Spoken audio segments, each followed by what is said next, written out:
I apologize if there's noise in the background. I have my neighbor's home. This is quarantine, and they're all little kids, so it's just constant screaming. Stop at the stop sign. Yeah, they don't stop talking.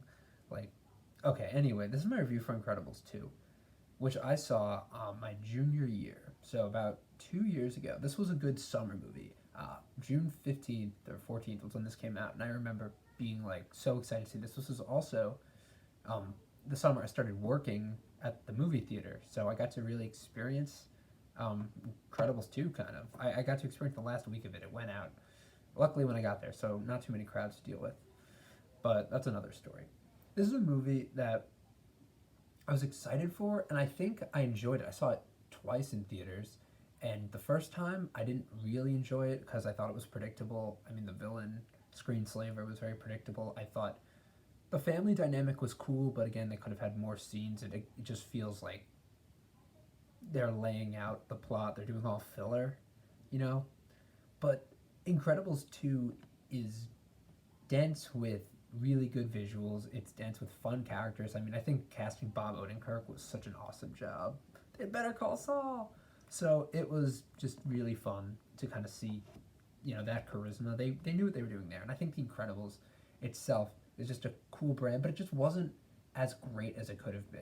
And having that, bike chase through the city was pretty cool. They really did a good job at making scenes. Just nothing that I guess me as an 18-year-old can really appreciate. I think of things differently now. I think, I'd like to see things more fun, or I'd like to see a movie head in a direction be, more exciting and not as bland and taking the safe route as this one did.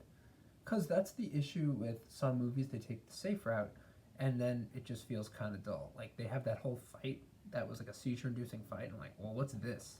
This is just a boring thing. It's not even cool. There wasn't originality to it.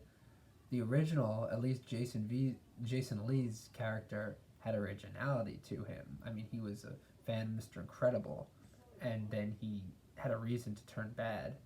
Buddy, I love The Incredibles. That's also a movie I didn't really watch fully, I'll be honest, until before this one. I had seen completely that one in parts because I don't think a parent had ever really sat me down and put on The Incredibles for me, which is fine.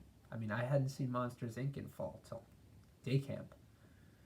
I still need to see in full A Bug's Life, and Finding Nemo. I've just seen constantly on repeat throughout my childhood, but there are some movies that you just miss. But The Incredibles was not one of them. This is a movie that was so embedded in pop culture. Every time I'd go to Disney, I'd see it. I'd known crucial scenes. I mean, Jack Attack was a short I watched as a little kid at day camp. Too. It was just it's a cool mythos you're playing with. You have superheroes. You have kids movies, and you just mesh them. And they did a really good job. They made it fun. And the second one I think just was a little safer, but that's okay. But at the same time, I'd like to see them do more with it. Um, Incredibles 2 is fine film.